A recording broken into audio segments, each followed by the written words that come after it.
Queridos irmãos e irmãs, especialmente queridas catequistas, aqui representando todo o grupo de catequistas da nossa paróquia nesse dia em que celebramos, dentro do mês de agosto, último domingo, o Dia do Catequista. Esse mês de agosto que nós estamos concluindo, esse é o último domingo, nós refletimos sobre as diversas vocações na igreja. Todos nós somos chamados à vida e pelo batismo chamados a sermos um povo sacerdotal que consagra esse mundo a Deus, um povo profético que anuncia não a si mesmo, não uma palavra humana, mas a palavra de Deus, a palavra de salvação para o mundo. E um povo servidor que dá testemunho da caridade fraterna na força do Espírito Santo e configurados a Jesus Cristo, nosso Senhor. Então nós temos uma missão neste mundo. O cristão não é alguém que vai ter assim uma espécie de título de glória, de privilégio nesse mundo, no sentido de se destacar na sociedade, mas ele tem o privilégio da graça de conhecer e seguir a nosso Senhor Jesus Cristo. E se todo o povo sacerdotal, profético e servidor que compõe a igreja tem a missão de anunciar Jesus Cristo e o seu evangelho, existe dentro da igreja uma variedade de ministérios, de carismas, de serviços, entre eles esse ministério fundamental que é o da catequese, aqueles que se dedicam a ecoar a palavra de Deus nas nossas comunidades, preparando as pessoas para a recepção dos sacramentos da iniciação à vida cristã, batismo, eucaristia, crisma, né? Há uma catequese que engloba não só crianças, mas também adultos, adolescentes, jovens, né? E até pouco tempo nós tivemos crisma aqui, que foi crismada até uma pessoa idosa, né? Nós temos tantas situações, pode até ter uma pessoa idosa para fazer a primeira comunhão eucarística ou até para ser batizada, né? É um trabalho fundamental que não é simplesmente de instrução religiosa, mas é ter um papel de ajudar a pessoa a introduzi-la na experiência do seguimento de Jesus. Nós temos todo um trabalho de catequese renovada, né, em que nós procuramos, né, a igreja vai aprendendo com o tempo, nós procuramos então recuperar algo que era muito presente na história da igreja primitiva, que é a introdução nessa experiência cristã. Houve um tempo em que nós quase que tínhamos uma sociedade em que a fé cristã era transmitida socialmente ou culturalmente, né? Nós chamamos muitas vezes um tempo de cristandade, mas não é assim. Nós vivemos um tempo hoje de pluralismo e é um desafio a transmissão da fé cristã. Não é mera instrução, é experiência. É claro que não são só os catequistas que têm essa missão, toda a igreja ela tem uma tarefa catequética, né? Todas as nossas comunidades, toda a paróquia tem essa missão, mas dentro da paróquia tem essas pessoas pelas quais nós temos o maior carinho e um grande respeito, porque em nome de toda a comunidade cuidam diretamente daqueles que estão se preparando para a recepção frutuosa destes sacramentos. E todos nós estamos a serviço da palavra. A palavra não é algo que nós controlamos, manipulamos, mas a palavra deve ser algo que nós ouvimos e que acolhemos e que transforma a nossa vida em primeiro lugar, para que possamos também ajudar os outros. Foi o que nós ouvimos nessa liturgia de hoje, em que está muito acentuado o seguimento de Jesus que passa pela cruz. Desde o profeta Jeremias, primeira leitura de hoje, um texto forte, em que Jeremias usa uma palavra assim: seduziste-me, Senhor, e deixei-me seduzir, foste mais forte, tiveste mais poder. Seduziste-me, ou seja, cativaste-me. Mas aqui Jeremias quase que diz, o Senhor me enganou, né? Porque talvez eu pensava que a vida fosse ser fácil, né? Ou fosse ser de triunfo, né? E tornei-me alvo de zombaria, de risão o dia inteiro, zombam de mim todos. O anúncio da palavra de Deus, o testemunho da palavra de Deus ao longo da história, que nós já vimos no Antigo Testamento, ele não nos traz uma vida tranquila, mas ele nos coloca no mundo como um sinal de contradição. Assim foi com os profetas, assim foi com Jesus Cristo, assim é com todos os verdadeiros seguidores de Jesus Cristo. Interessante que Jeremias fazia uma profecia, dizendo que o povo, do jeito que ia vivendo, as lideranças de Israel e todo o povo, ele sofreria o exílio. Mas a profecia, o cumprimento, retardava.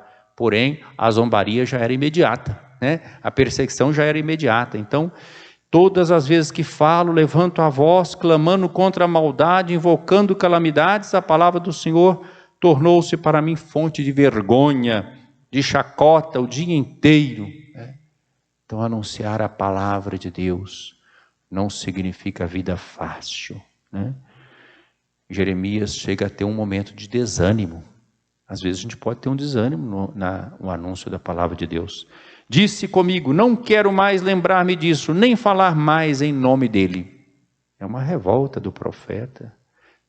Mas ele diz, senti então dentro de mim um fogo ardente a penetrar meu corpo todo, desfaleci sem forças para suportar. Quem faz a experiência verdadeira do encontro com Deus, não consegue se calar, né?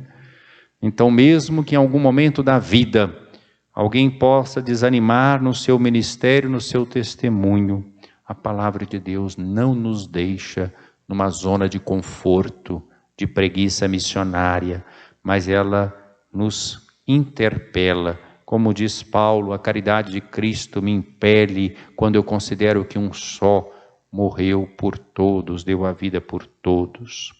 No Evangelho nós vemos que Jesus, depois que Pedro tinha feito, lembram-se do Evangelho do domingo passado, em que Jesus faz aquela pergunta, quem dizem os homens que eu sou? Vêm as respostas, e depois, para vós, quem sou eu? E Pedro responde em nome dos discípulos de ontem e de hoje, tu és o Cristo, o Filho do Deus vivo. A resposta de fé da igreja, a resposta verdadeira. Então vocês estão vendo que a catequese não é só dar a resposta verdadeira, Jesus Cristo é o Filho do Deus vivo, Cristo. Não é só isso. Porque Pedro respondeu muito corretamente. Mas logo depois Jesus faz no Evangelho de Mateus, nesse capítulo 16, o primeiro anúncio da paixão. E é assim que começa o Evangelho de hoje. Jesus começou a mostrar a seus discípulos que ele devia ir a Jerusalém, sofrer muito da parte dos anciãos. Quem eram esses anciãos? Era a aristocracia de Israel, grandes proprietários de terra, daquelas redondezas. Os sumos sacerdotes, a liderança religiosa do grupo dos saduceus, os mestres da lei. Quem eram esses? Geralmente eram do grupo dos fariseus, os conhecedores das Sagradas Escrituras, ou seja, a elite de Israel. Ele ia sofrer da parte da elite de Israel, e que devia ser morto e ressuscitar ao terceiro dia. Talvez a gente esteja muito acostumado já com isso, e a gente não percebe que essa palavra de Jesus é escandalosa. Veja o que Jesus estava dizendo para os discípulos. Ele não estava prometendo, como às vezes nós pensamos quando começamos a seguir Jesus, sombra, água fresca, jornal sem letra, vida tranquila. Não. Seguir Jesus Cristo não é para gente mole, né? Seguir Jesus Cristo é para quem quer levar a sério a palavra de Deus no chão da história, nos desafios concretos da existência. Nós refletimos nesta semana sobre o servo de Deus, Dom Luciano Pedro Mendes de Almeida, e ele chamava atenção para isso. O seguimento de Jesus não nos dá um privilégio, ele nos deixa nesse mundo e nós temos que aprender uma espécie de curtição da vida sofrida da história, sem sair do mundo, mas dando testemunho do seguimento de Jesus. Então, quando nós fazemos uma evangelização que não leva em consideração a cruz de Jesus Cristo, que está presente na história, é uma falsa evangelização. Quem prega e diz que não, sigamos Jesus Cristo, aí vai tudo bem na sua vida, você não vai ficar doente, você vai conseguir emprego, você vai sarar. Isso não é pregação do Evangelho. Isso não foi prometido pelo Senhor. Ele vai dizer o contrário: se alguém quer me seguir, renuncie a si mesmo, tome a sua cruz e me siga, pois quem quiser salvar a sua vida vai perdê-la, e quem perder a sua vida por causa de mim vai encontrá-la. De fato, que adianta o homem ganhar o mundo inteiro, mas perder a sua vida? O que poderá alguém dar em troca de sua vida? Ou seja, Jesus não nos enganou, não enganou os discípulos de ontem, não engana os discípulos de hoje. É preciso que os catequistas, que os evangelizadores, que os pregadores, que os pastores preguem o Evangelho na sua integralidade. Um Evangelho em que a vitória da ressurreição passa antes pela cruz. O que Pedro teve aqui como tentação? Ele queria a vitória, mas sem cruz, sem sofrimento. Por isso Pedro vai tomar Jesus à parte e vai começar a repreender Jesus depois que ele faz esse anúncio da sua paixão.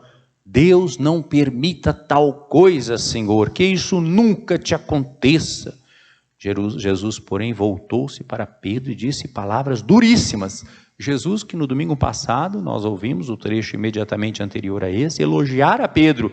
Você é feliz, Simão, filho de Jonas, porque não foi a carne e o sangue que te revelaram isso, mas o Pai que está nos céus. E eu te digo que tu és Pedro, e sobre essa pedra edificaria a minha igreja, as portas do mal não prevalecerão contra ela. O que ligares na terra será ligado no céu, o que desligares na terra será desligado nos céus. Um elogio enorme, maior número de palavras que em todo o Evangelho de Mateus, Jesus dirige a uma só pessoa. Mas logo depois, quando Jesus fala do anúncio da paixão, e Pedro tenta desviar Jesus do caminho da cruz, as palavras de Jesus são fortes. Vai para longe, Satanás, tu és para mim uma pedra de tropeço, porque não pensas as coisas de Deus, mas sim as coisas dos homens. Nós não podemos fazer um evangelho à nossa imagem e semelhança. Nós não podemos fazer um cristianismo à nossa imagem e semelhança. Tem gente que tem o nome de Deus na boca, mas o coração está longe. Não se iludam, não é qualquer um que fala de Deus e que fala que Deus está acima. Não é qualquer um que fala de Deus, é preciso ver se a vida realmente corresponde a isso. Cuidado com esses pregadores que apontam para uma vida fácil, mesmo que seja usando os meios de comunicação social. Não, a verdadeira pregação da igreja passa pela cruz. Jesus diz aos discípulos: se alguém quer seguir, tome a sua cruz e me siga. E então Pedro tem que aprender. Ele vai aprender. Vai custar um pouquinho, mas vai aprender, Porque na hora da paixão também ele foge, porque ele ainda pensou que podia, ele era sincero, mas ele pensou que podia enfrentar os inimigos com a espada, e Jesus disse que não era assim.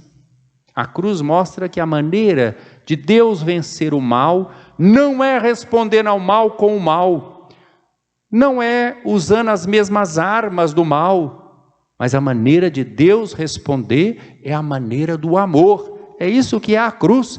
Isso é escândalo para os judeus que querem ver só sinais. Isso é loucura para os gregos que se pautam simplesmente pela razão, pela lógica, mas para aqueles que são salvos é sabedoria de Deus. A nossa catequese, não só da nossa iniciação cristã, mas toda a pregação deve ajudar as pessoas e prepará-las para a curtição da vida, para enfrentar a cruz.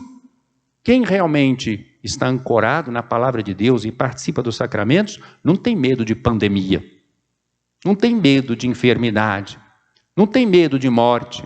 Não é que goste do sofrimento. Quem gosta do sofrimento é doente, é uma doença. Porque chama-se masoquismo, quando que é o próprio sofrimento. E quem gosta de ver o sofrimento dos outros é outra doença, chama-se sadismo. São enfermidades, não é isso. O cristão ele não é sádico, ele não é masoquista, mas o cristão é aquele que ama e que não recua nem mesmo diante das dificuldades da vida. Foi o que Jesus fez. Jesus está aqui dizendo que ele vai enfrentar a morte, vai enfrentar a rejeição, vai enfrentar a cruz. E ele está confiante. E quando Pedro quer mostrar para ele um caminho mais fácil, ele recusa com toda a força. Ele vai pelo caminho de Jerusalém. Então, meus irmãos, é porque Jesus queria sofrer? Não. Jesus queria manifestar definitivamente o amor de Deus pela humanidade. Se a humanidade tivesse aceitado a pregação de Jesus, ele não precisaria passar pela paixão. Ele não precisaria passar pela cruz. Por que ele passou? Porque houve recusa, né? E é o que acontece também na nossa vida ao longo da história. Por isso, concluo com essa palavra de Paulo. Vejam como a liturgia de hoje está muito harmônica, não é sempre que acontece isso não. Jeremias já falou isso, Jeremias teve que aprender isso, né? Que o anúncio lhe custava. No Evangelho nós ouvimos isso, e Paulo na segunda leitura, a segunda parte da carta de Paulo aos Romanos, depois de falar do primeiro capítulo até o capítulo 11, que Deus nos salva por graça, nós somos justificados pela fé, pela misericórdia de Deus. Agora ele exorta a que vivamos de forma coerente com essa misericórdia que se revelou na vida, na paixão, na morte e na ressurreição de Jesus. Pela misericórdia de Deus eu vos exorto, irmãos. A exortação é a parte segunda da carta aos Romanos, do capítulo 12 até o final, até o capítulo 14, né? Pela misericórdia de Deus eu vos exorto, irmãos, a vos oferecerdes em sacrifício vivo, santo, agradável a Deus. Este é o vosso culto espiritual. Oferecer o quê? Oferecer nossas vidas, nossos corpos, nossos sofrimentos. Não vos conformeis com o mundo, mas transformai-vos, renovando vossa maneira de pensar e de julgar. Estão vendo? É uma conversão. Então não é o passar essa vida buscando o prazer, a riqueza, o poder. Mudar a maneira de pensar e julgar, para que possais distinguir o que é da vontade de Deus, o que é bom, o que lhe agrada, o que é perfeito. Então a catequese verdadeira, a evangelização verdadeira, é aquela que coloca as pessoas com o contato da perspectiva do reino de Deus, que Jesus Cristo inaugurou, e que passa pela cruz, mas que não fica na cruz, e que alcança a ressurreição e o horizonte da vida do Espírito. Peçamos ao Senhor essa graça de que nenhum de nós fuja da cruz. A cruz não é dolorismo, mas a cruz é a prova maior de amor. Quer ver um exemplo de amor? Pensem vocês, pais que estão me ouvindo, famílias que estão aí com seus filhos em casa e nesse período assim sem a catequese presencial, embora os catequistas tenham se esforçado para estar em contato com seus catequizandos. Pensem vocês, esses catequistas são parentes de vocês? Pode ser que um outro até seja, mas da grande maioria não. São pessoas que se dedicam com generosidade, seu tempo, os dons que Deus deu para transmitir a fé, a palavra de Deus aos seus filhos. Que trabalho bonito. O trabalho dos pais, nós refletimos sobre a vida de família. A família, o pai e a mãe são colaboradores da obra criadora de Deus. Devem ser cuidadores dos seus filhos e filhas. Deve ajudar esses filhos e filhas a crescer em todas as dimensões. Isso exige sacrifício, doação. A pessoa não pode se ocupar só daquilo que ela tem vontade de fazer. Quem quiser ser meu discípulo, renuncie a si mesmo, toma a sua cruz e siga-me. Qualquer vocação que vocês imaginarem, vocação consagrada, do padre, do religioso, da religiosa, a pessoa tem que renunciar. Ela não pode fazer simplesmente o que ela quer, ela tem que fazer aquilo que Deus quer. Isso é que é cruz. Então a cruz não é buscar o sofrimento pelo sofrimento, é buscar a vontade de Deus. Num mundo marcado pelo pecado, inevitavelmente isso nos levará ao sofrimento, porque há resistência ao reino de Deus. Porém, o Senhor está conosco e Ele nos dá força para vencermos todas as dificuldades. Coragem, eu venci o mundo. Louvado seja nosso Senhor Jesus Cristo. Para sempre seja louvado.